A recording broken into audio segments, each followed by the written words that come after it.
চাওক, আমি ভবাই নাছিলোঁ যে মাননীয় মুখ্যমন্ত্ৰী মহোদয়ৰ নেতৃত্বাধীন বিজেপি চৰকাৰখনে আমাক ইমান এটা ৰামখবন দিব। 2016 চনৰ যি নিৰ্বাচনী ইস্তাহাৰ আছিল বিজেপি দলৰ, তাত স্পষ্টকৈ লিখা আছিল যে বিজেপি দলে যদি চৰকাৰ গঠন কৰে তেতিয়াহ'লে 45 দিনৰ ভিতৰত তেওঁলোকে চৰকাৰ গঠন কৰাৰ 45 দিনৰ ভিতৰত এই অপানীকৃত শিক্ষানুষ্ঠানবিলাকক পানীকৰণ কৰি বা বঞ্চিত শিক্ষকবিলাকক পানীকৰণ কৰি মানে অসমৰ পৰা ভেঞ্চাৰ শব্দটো নোহোৱা কৰিব। এতিয়া চাওক, 2016 চনৰ পৰা তেওঁলোকে 5 বছৰ চৰকাৰ মানে চলালে, তাৰপিছত আকৌ নেক্সট আকৌ 5 বছৰ, 10 বছৰত, এই 10 বছৰত আপোনালোকে সবক জানে, অসমৰ ৰাইজক জানে আমি কিমান আন্দোলন ধৰ্ণা প্ৰতিবাদ কৰিছোঁ। তাৰপিছতো আচলতে চৰকাৰখনে তেওঁলোকৰ হয়তো এই অপানীকৃত শিক্ষানুষ্ঠানৰ শিক্ষক কৰ্মচাৰীসকলৰ ওপৰত ভাল ভাৱ এটা নথকাৰ কাৰণেই হয়তো আমি আকৌ বঞ্চিত হোৱাৰ পথত এতিয়া আন্দোলন কৰিবলৈ আমাৰ লাজ লগা হৈছে। আন্দোলন কৰি কৰি কৰি এতিয়া আমাৰ বয়স নাই আন্দোলন কৰাৰ কাৰণে, বা আমি লাজো লগা হৈছে। গতিকে আমি সংবাদ মাধ্যমৰ যোগেদি মাননীয় মুখ্যমন্ত্ৰী মহোদয়ক কৈছোঁ বা জনাব বিচাৰিছোঁ, আহ্বান জনাইছোঁ যে আমাৰ এই অপানীকৃত শিক্ষানুষ্ঠানত কৰ্মৰত শিক্ষক কৰ্মচাৰীখিনি বা শিক্ষানুষ্ঠানখিনি এতিয়া তেখেতে কি কৰিব আৰু কিমান প্ৰলোভন দিব আমাক। এই 10টা বছৰ প্ৰলোভনেৰে পাৰ হ'ল, আলোচনাৰে পাৰ হ'ল, আমি কিন্তু আমাৰ কোনো কাৰ্যকৰী ব্যৱস্থা নহয়। শুনিব পালোঁ দুদিনমান আগত যে এটা প্ৰাদেশিকৰণৰ কাৰণে মানে আবেদনৰ কাৰণে এটা পৰ্টেল দিব। মাননীয় শিক্ষামন্ত্ৰী মহোদয়ৰ লগত আলোচনা কৰিলোঁ, 5 ফেব্ৰুৱাৰী তাৰিখ এটা দিলে, তাৰপিছত আকৌ গম পালোঁ 5 ফেব্ৰুৱাৰী তাৰিখটো কেঞ্চেল হ'ল, আকৌ 10 তাৰিখ এটা দিলে, 10 তাৰিখে আমি পৰ্টেলটো লঞ্চ কৰিব, 10 তাৰিখটো কেঞ্চেল হ'ল, এতিয়া তাৰিখে নাই। গতিকে আমাৰ বিষয়টো মুখ্যমন্ত্ৰী মহোদয়ে এনেকৈ লৈ গৈ থাকিব নেকি? কি কৰিব বিচাৰিছে? এই শিক্ষক কৰ্মচাৰীখিনি আমি দীৰ্ঘদিন বিনা বেতনে অপানীকৃত শিক্ষানুষ্ঠানবিলাকত শিক্ষকতা কৰিছোঁ, কৰ্মৰত হৈ আছোঁ। আমাৰ জীৱন আৰু যৌৱন এই শিক্ষানুষ্ঠানবিলাকৰ লগত গুচি গ'ল। এইটো বয়স হ'ল, মোৰ আজি 54 বছৰ বয়স হ'ল। গতিকে এইটো বয়সত আমি বেলেগ কাম আৰু ক'তো বিচাৰি যাব নোৱাৰোঁ। আমাৰ লগতে আমাৰ যিবিলাক পৰিয়াল আছে, আমাৰ যি ল'ৰা ছোৱালী, সিহঁতৰো আমাৰ জীৱন ধ্বংস হ'ল, সিহঁতৰো ভৱিষ্যত ধ্বংস হ'ল।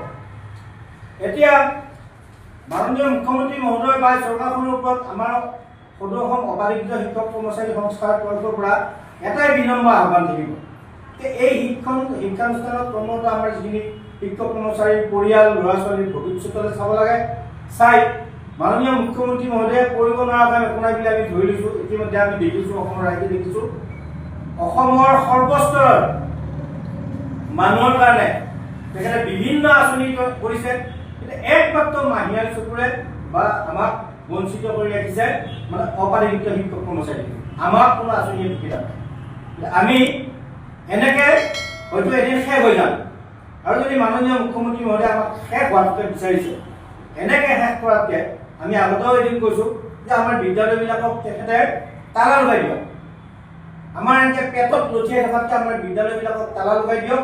তালা লগাই দি মানুহখিনিক মানে বেলেগ কিবা ৰাস্তাত যাবৰ কাৰণে তেওঁ মানে এটা দিয়া পৰামৰ্শ দিয়ক, আনুষ্ঠানিক কৰক কথাখিনি। তেওঁ মনত কি ভাবি আছে, কিন্তু কৰি থকা কামখিনিৰ পৰা গম পাইছোঁ যে আমাৰ এই শিক্ষানুষ্ঠানখিনিত কৰ্মৰত শিক্ষক কৰ্মচাৰীখিনিৰ ওপৰত তেখেতৰ অকণমানো ভাল ভাৱ নাই। এই কথাটো আমি মানে আমাৰ এতিয়া সম্পূৰ্ণভাৱে বুজি পাইছোঁ। গতিকে আমি বেলেগ কথা, আজিৰ প্ৰেছ মিটটোৰ এটাই উদ্দেশ্য যে মাননীয় মুখ্যমন্ত্ৰী মহোদয়ে 2 দিনতে স্পষ্ট কৰক। আকৌ 16 তাৰিখে এতিয়া বাজেট অধিৱেশন হ'ব। এই বাজেট অধিৱেশনত আমি গম পাইছোঁ যে আমাৰ কোনো সংশোধনী নাহে। এইবিলাক একো নহয়। যদি একোৱে নহয় তো পৰ্টেলটো দিব, পৰ্টেলটোতো প্ৰাদেশিকৰণ নহয়, প্ৰাদেশিকৰণৰ কাৰণে এপ্লাই কৰিব দিব। আমি বিচাৰিছোঁ অকল পৰ্টেলে নহয়, পৰ্টেলটোতো দিবই লাগে এইকেইদিনত। তাৰপিছত আমাক মুখ্যমন্ত্ৰী মহোদয়ে ক'ব লাগে যে কি কৰিব, আমাক এটা মানে স্থিতিত থৈ যাওক।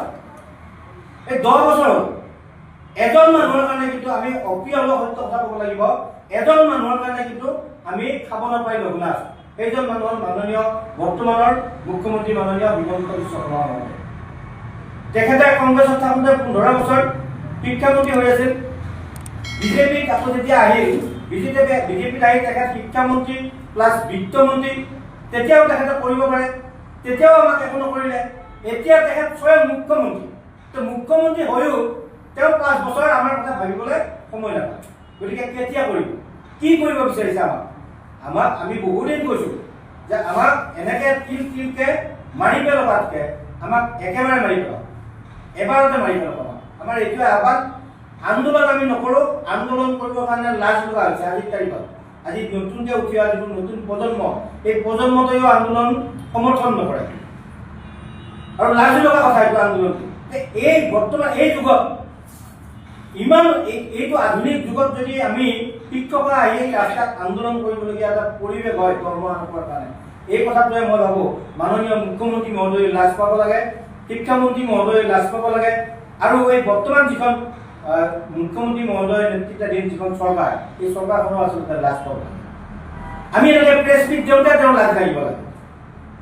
গতিকে আমি আকৌ আহ্বান জনাইছোঁ, তেখেতে কৰিব ইচ্ছা কৰিলে কৰিব পাৰিব, যথেষ্ট এইকেইদিন সময় আছে। নতুনকৈ উঠি অহা আমিয়ে পঢ়ুৱা ল'ৰা ছোৱালীবিলাকক চাকৰি দি আছে, ভাল পাইছোঁ, সেইটোত আমি ক'বলগীয়া একো নাই। কিন্তু আমি পঢ়ুৱা ল'ৰা ছোৱালীয়ে চাকৰি পালে, কিন্তু আমি আজিও বিনা বেতনে কৰ্মৰত হৈ আছোঁ। এতিয়া শেহতীয়াকৈ আমাক আকৌ এবাৰ অপমান কৰিলে যে আমি যিমান দিন মেট্ৰিক আৰু হায়াৰ ছেকেণ্ডাৰী পৰীক্ষা হৈছে সিমান দিন আমাৰ অপাঠ্যক্ৰমিক শিক্ষকবিলাকে, বিশেষকৈ হাইস্কুল আৰু হায়াৰ ছেকেণ্ডাৰী শিক্ষকবিলাকে ইনভিজিলেটৰ ডিউটি কৰিছে, প্ৰধান শিক্ষকবিলাকে এছঅ'ৰ ডিউটি কৰিছে। এইবাৰ মাননীয় মুখ্যমন্ত্ৰী মহোদয়ৰ প্ৰত্যক্ষ নিৰ্দেশত আমাৰ এই অপাঠিত হৈ থকা শিক্ষকখিনিক মানে ডিউটি কৰিব দিয়া নাই, কৰ্তব্যটোৰ পৰা আমাক বাৰণ কৰিছে, যিটো কথাৰ পৰা আমি সামাজিকভাৱে লজ্জাবোধ কৰিছোঁ। আমাক আকৌ এবাৰ মাননীয় মুখ্যমন্ত্ৰী মহোদয়ে সামাজিকভাৱে আমাক অপমান কৰিছে। গতিকে আমি ভোকে লঘোণে আছোঁ, আমাৰ পেটত ভাত নাই, তাত কাপোৰ নাই, তাৰপিছত আকৌ আমাক বাৰে বাৰে এনেকৈ আমাক সমাজত বা ল'ৰা ছোৱালী ছাত্ৰ ছাত্ৰীৰ সন্মুখত আমাক লজ্জিত কৰি আছে। গতিকে এইবিলাক নকৰি আমাৰ যিটো সমস্যাটো তেখেতে সমাধান কৰক। আমাৰ এইটোৱে আজি সংবাদমেলৰ বহুত কথা আমাৰ ক'বলগীয়া নাই। ইতিমধ্যে আমি চিঞৰোঁতে আন্দোলন কৰোঁতে আমাৰ নিজৰ ভাগৰ লাগি গৈছে। যদি তেখেতৰ শুনি লাজ লগা নাই, তেতিয়াতো আমাৰ উপায় নাই। মই ভাবোঁ নিশ্চয় তেখেতৰ মানে মানৱীয়তাৰে, যিহেতু আমাৰ এই দাবীটো আমি ভিক্ষা খোজা নাই, ন্যায্য দাবী, গতিকে আমাৰ ন্যায্য দাবীটো পূৰণ কৰক, পূৰণ কৰি আমাক প্ৰাদেশিকৰণৰ অতি শীঘ্ৰে তেখেতৰ কাৰ্যকালৰ ভিতৰতে অতি শীঘ্ৰে সুব্যৱস্থা এটা কৰক, আমি সেইটোকে বিচাৰিছোঁ। ধন্যবাদ। এতিয়াতো স্কুলবিলাক পৰিসংখ্যাটো এতিয়া দিব পৰা অৱস্থাত নাই। 2022 চনত আমাৰ শিক্ষানুষ্ঠান আছিল 2319 খন, কিন্তু ইতিমধ্যে 23 চনতে যেতিয়া মিড ডে মিল, বিনামূলীয়া সাজ পোছাক, বিনামূলীয়া পাঠ্যপুথিবিলাক যেতিয়া এই অপাঠিত শিক্ষানুষ্ঠানবিলাকৰ পৰা কৰ্তন কৰিলে, লগে লগে বহু শিক্ষানুষ্ঠান বন্ধ হ'ল। বিশেষকৈ নিম্ন প্ৰাথমিক আৰু উচ্চ প্ৰাথমিকৰ বহু শিক্ষানুষ্ঠান বন্ধ হ'ল। আৰু এতিয়া যিখিনি শিক্ষানুষ্ঠান আমি এতিয়া জীয়াই আছোঁ, অতি সংঘাত আৰু মানে ঘাট প্ৰতিঘাতৰ মাজেৰে আমি জীয়াই থাকিব লগা হৈছে। এতিয়া খুব বেছিটা হয় যদি 300 পৰা 400 ভিতৰত হ'ব। এম ই কলেজ মিলি সকলোবিলাক মিলি 300 পৰা 400 ভিতৰত শিক্ষানুষ্ঠান হ'ব। হয়তো এইবাৰ যদি আমাক আকৌ বঞ্চিত কৰে, ইয়াৰ পৰা হয়তো আৰু স্কুল কমি যাব, আকৌ বন্ধ হ'ব কিছুমান স্কুল। ইয়াৰ আগৰ পৰা কিবা বিধানসভাত আইন আনিছিলে সংশোধনী কৰি বহুখিনি আপোনাৰ ৰিলেক্সেশ্যন কৰা বুলি কৈছে, আৰু একো ৰিলেক্সেশ্যন কৰা নাই। তাৰপিছত কৈছিলে যে ইয়াৰ পিছত আৰু এই বিষয়টো বোলে আমি লাগি দিব বিচৰা নাই, এইটো বিষয়ে ইয়াতে সমাপ্ত কৰিব বিচাৰিছোঁ। এতিয়া চাওক, মাননীয় শিক্ষামন্ত্ৰী মহোদয়ে কৈছে যে আইনখন যেনে ভবা আছে তেনে ভাবে থাকিব। এতিয়া চাওক, 9-10 ডাইচ LP ME বিলাকৰ কাৰণে 9-10 ডাইচ থকা স্কুলবিলাকৰ পৰা শিক্ষণ কৰিব, এই সংশোধনীটো আহিছে। 2013 চনত যেতিয়া প্ৰাদেশিকীকৰণ কৰিছিল 11 চনৰ আইন কৰি 9-10 ডাইচ, 21 চনত যেতিয়া প্ৰাদেশিকীকৰণ কৰিলে 17 চনত যেতিয়া আইন কৰিলে 9-10 ডাইচ।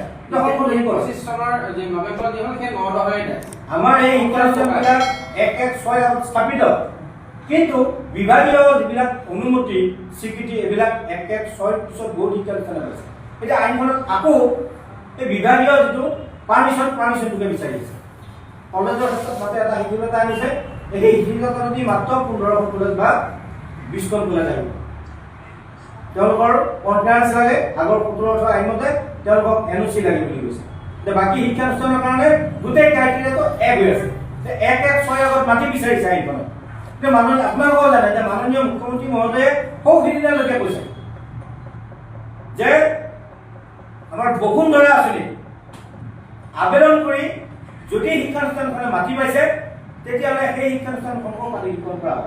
অৰ্থাৎ লেটেষ্ট যদি স্কুলখনৰ নামত মাটিটো হৈছে তেতিয়াও তাৰমানে শিক্ষানুষ্ঠানত মাটিকৰণ কৰিব লাগিব বুলি মাননীয় মুখ্যমন্ত্ৰী মহোদয়ে কৈছে। কিন্তু আইনখনত শিক্ষামন্ত্ৰীয়ে কৈছে যে 1-1-6 আগত মাটি লাগে। এটা আইনখন প্ৰথম ভুল হ'ল। শিক্ষকবিলাকৰ নিযুক্তি যিটো তাৰিখ, এই নিযুক্তিৰ তাৰিখটো 31/12/2010 চন। এইটো 17 চনতো আছিল, 11 চনতো আছিল, এতিয়াও আকৌ আইনখন প্ৰণয়নত সেইটোকে বিচাৰিছে। সেইটো বিচাৰিলে যিবিলাক শিক্ষানুষ্ঠানত শিক্ষকজন মানে ৰিটায়াৰ্ড হ'ল, যিবিলাক শিক্ষানুষ্ঠানত শিক্ষকজন বেলেগ ডিউটিলৈ গুচি গ'ল, যিবিলাক শিক্ষানুষ্ঠানত আমাৰতো 400ৰো অধিক শিক্ষকে আত্মহত্যাও কৰিছে, সেইবিলাক খালী পদত যিবিলাক শিক্ষকে এতিয়া অতি কমেও 7 বছৰ 8 বছৰ চাকৰি কৰি আছে, এইবিলাক শিক্ষকৰ জীৱন কি হ'ব এতিয়া? আইনখনত উল্লেখ আছে যে শিক্ষকজনৰ অভিজ্ঞতা 6 বছৰ হ'ব লাগিব। কিন্তু 6 বছৰটো নধৰি এই 17-18 বা 11 চনৰ আইনখনত যি 31/12/10 আছে, সেই 31/12/10 উদ্দেশ্যটো কি? তাৰমানে শিক্ষকবিলাকক বঞ্চিত, তাৰমানে এখন পানীকৰণৰ নাটক, তাৰ বাহিৰে বেলেগ নহয়। আচলতে চৰকাৰৰ পানীকৰণ কৰাৰ ইচ্ছা নাই।